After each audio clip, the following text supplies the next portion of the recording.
Olá, tudo bem com você? Espero que sim. Meu nome é Virginia Svedese e vou ser professora de vocês da disciplina Introdução ao Estudo de Análises Clínicas. Bem, na nossa disciplina vamos falar um pouco sobre o laboratório clínico, suas funções e outros profissionais envolvidos. Então eu quero que você se pergunte agora, como então chegamos até ao laboratório clínico?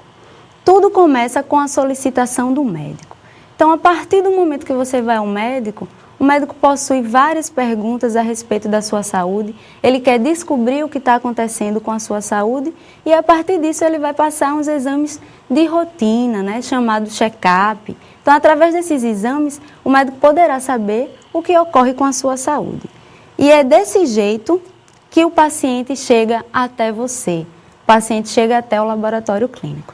A partir desse momento, você o ajudará a responder todas aquelas perguntas que o médico tem sobre a sua saúde. Então, depende de você, do seu trabalho e também do laboratório clínico, um diagnóstico de qualidade.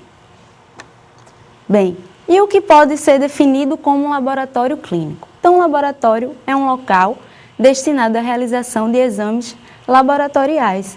Como podemos ver, nessa figura 1, um laboratório é equipado com vários microscópios, pias, equipamentos, tudo destinado à realização de exames.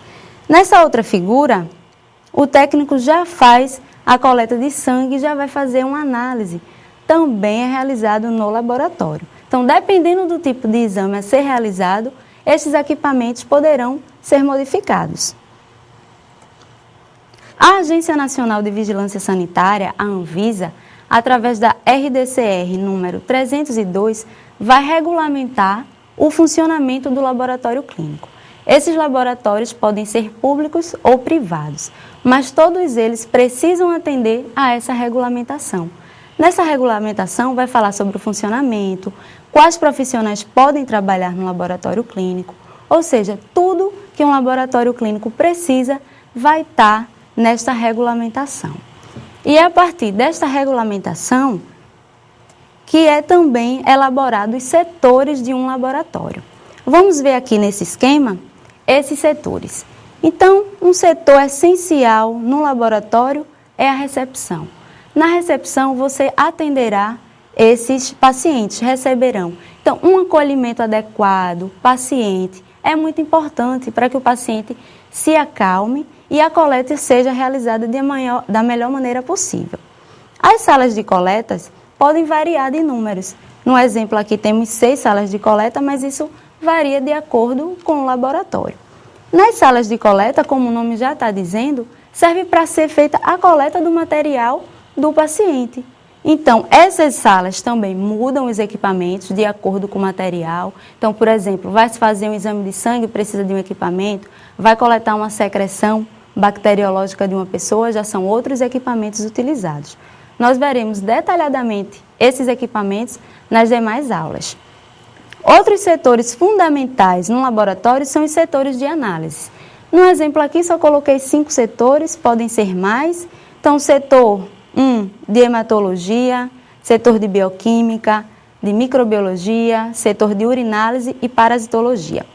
Esses setores são chamados também de setores de análise, porque é através dele que aquele material que você coletou nas salas de coleta são levados. Então, quando chega nesses setores de análise, serão feitas todas as medidas possíveis para que tenha um resultado adequado. Existe também o setor de limpeza, que é responsável pela lavagem de vidrarias, manutenção de equipamentos que existem no laboratório. E, por último, também há o setor administrativo, que cuida da parte financeira e burocrática deste laboratório. Então, de modo geral, este é o esquema que um laboratório deve ter. Bem, como falamos de exemplos de exames, eu vou falar de alguns deles, são vários exemplos, e aqui eu só vou me deter apenas alguns. O exame hematológico e bioquímico. Então, aqui na figura a gente pode ver uma técnica retirando sangue de uma paciente. Então, através do exame de sangue no hematológico, será então estudada a avaliação citológica, a parte sólida do sangue, o que é que um sangue é composto de glóbulos brancos, glóbulos vermelhos, a quantidade destes glóbulos, através do exame hematológico. No exame bioquímico, será feita então a análise da quantidade de material existente no sangue, alguns materiais químicos, as substâncias químicas presentes no sangue. No exame seguinte é o parasitológico e o exame de urina. Esses potes muito conhecidos de vocês, imagino, nós recebemos através dos laboratórios ou podem ser adquiridos também em farmácias. Então tem o pote lá para a coleta de fezes e o pote destinado à coleta de urina. Então, através do exame parasitológico, nós vamos saber quais vermes, quais parasitas estão presentes na fezes daquele paciente. E através do exame de urina, saberemos tudo sobre o sistema urinário, o que está sendo excretado por aquele paciente. No próximo exame é o microbiológico, então através de placas de cultura, tubos de ensaio, através desses equipamentos, faremos a seleção, a cultura de micro-organismos, os micro-organismos que forem isolados de secreção, de pele dos pacientes. O exame citológico, faremos então a avaliação das células, dos componentes celulares do paciente. Então, através disso, sabemos morfologia, quantidade celular. Através dessa pesquisa, o médico poderá saber se o paciente tem alguma anomalia ou não. Já no exame imunológico, trata muito da questão antígeno-anticorpo. Se você já foi exposto a uma doença, você vai possuir antígenos e aí anticorpos também. Então, através desse exame imunológico, vai saber se aquele paciente teve uma doença ou não. Então, qual a importância desses exames? Por que o médico pede esses exames? Então, a importância dos exames podemos dizer que é fornecer informações para o diagnóstico, prevenção, tratamento de algumas doenças.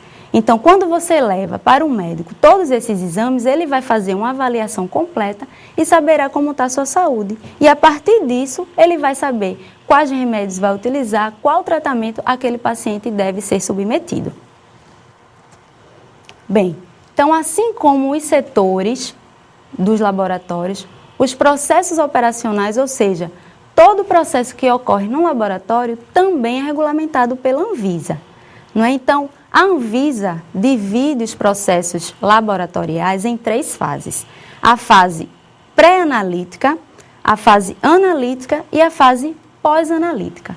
Vamos falar sobre um pouquinho delas. Na fase pré-analítica, como a figurinha já nos mostra, essa fase se inicia com a solicitação do médico. Aqueles exames que você foi solicitado no médico já começou a fase pré-analítica. Então, a fase pré-analítica também tem a fase de coleta, que também é realizado por você. É nessa hora que você vai coletar os exames, coletar as amostras do paciente. E em seguida também haverá o transporte. Nesse caso aqui de transporte, é porque alguns laboratórios não terão aquele setor de análise, são chamados só de unidades. As unidades laboratoriais que você encontra por aí na sua cidade, geralmente só tem aquelas salas de coleta. Então, esse material precisa ser analisado e essa análise será feita no chamado laboratório central. Então, esse transporte aqui é extremamente importante, também será realizado por você. Então, não adianta uma boa coleta se o transporte não for feito de maneira adequada, pois todo o seu trabalho na coleta pode ser desperdiçado nessa hora. Então, o transporte tem que ser adequado até esses locais de análise, que é o chamado laboratório central. Chegando no laboratório central, vai ter aquele setor de análise. Como a figurinha nos mostra, você fará a análise através de equipamentos também. Então, a partir disso, chegam as amostras nesse setor, será feita a análise e a partir desta análise será gerado um resultado.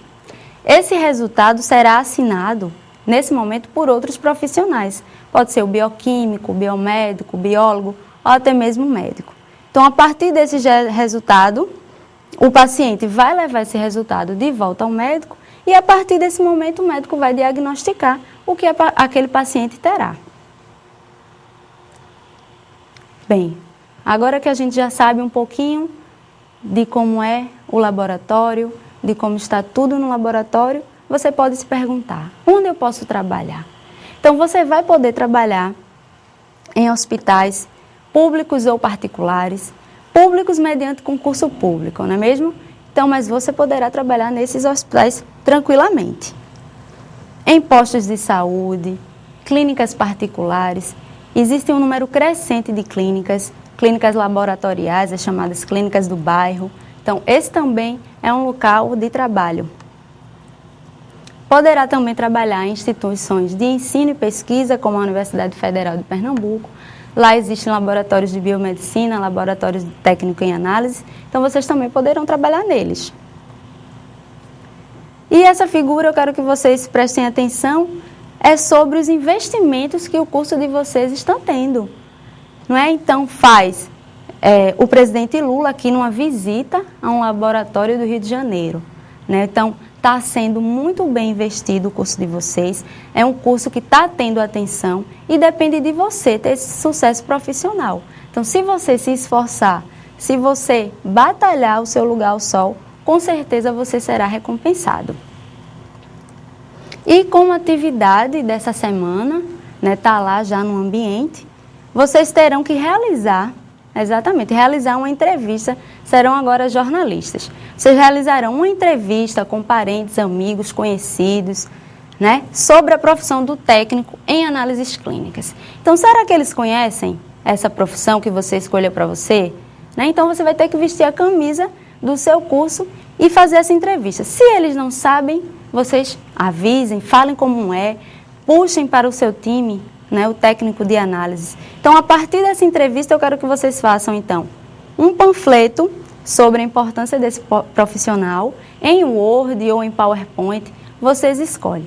Caprichem no layout, usem muitas fotografias, acessem os sites e sobre essa profissão. Eu quero que vocês, então, descubram esse mundo do técnico em análises, esse mundo que você escolheu. Por hoje é só. Bons estudos para vocês e nos encontramos na próxima semana.